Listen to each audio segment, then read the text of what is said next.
السلام علیکم ورحمت الله وبرکاته. امید درم ان شاء الله تاسو ټول بخیر صحت پجامه به د ذل حجې میاشت شروع کېدو والا ده. زه غواړم چې ان شاء الله د ذل حجې هغه فضایل او برکات تاسو ته بیان کړم چې د دې ذل حجې په دې میاشت کې کم اعمال او څه کول پکار دي. زما محترمو د ذل حجې اولنۍ چې دا کمې لس ورځې شپې دي دا ډېرې مبارکې او د برکتونو او د رحمتونو نه ډکې ورځې شپې دي. د رمضان المبارک د میاشت نه بعد چې کومه میاشت افضل ترینه میاشت او مبارکه میاشت او د الله په نیز باندې ډیره خوښه او اوچتې مرتبې والا میاشت نو هغه د ذل حجې میاشت ده.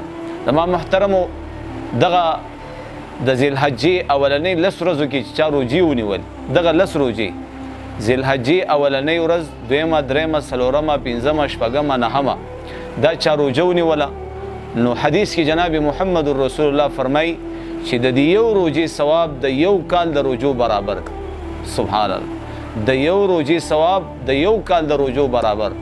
او بیا په دې شپو کې چا عبادت وکړو نیک اعمال وکړو. زما محترمو د دغه شپې عبادت د لیلة القدر د شپې د عبادت ثواب لري.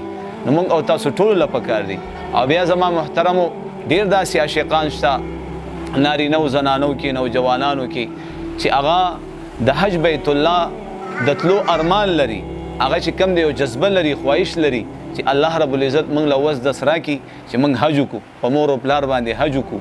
دغه شان زما محترمو نو دغه خواهشمند حضرات که څوک غواړي چې الله رب العزت را روان کال موږ خامخا خپل کور ته د حج دپاره وغواړي نو زما محترمو دغه لس ورځې چې کم دی دا چا روجې ونیولې نو ان شاء الله العزیز الله رب العزت بیا را روان کال حج له هم وغواړي او الله رب العزت به د زړه تمام شرعي ارمانونه ان شاء الله پوره کړي. نو زم کوشش کوم تاسو هم کوشش وکړئ په خپلو نیکو اعمالو کې ان شاء الله موږ مه هېروئ، په خپلو نیکو دعاګانو کې موږ یاد ساتئ، موږ به تاسو یاد ساتو. الله دې زموږ او ستاسو نه راضي شي. جزاک الله خیر. ویډیو د ثواب په نیت باندې لایک کړئ، شیر کړئ، ټولو مسلمانانو ته ورسوئ. زما محترمو الله رسول فرمایي چې الله دې تر او تازه لري زما هغه امتي چې زما حدیث واوري او نورو مسلمانانو ته ورسوي.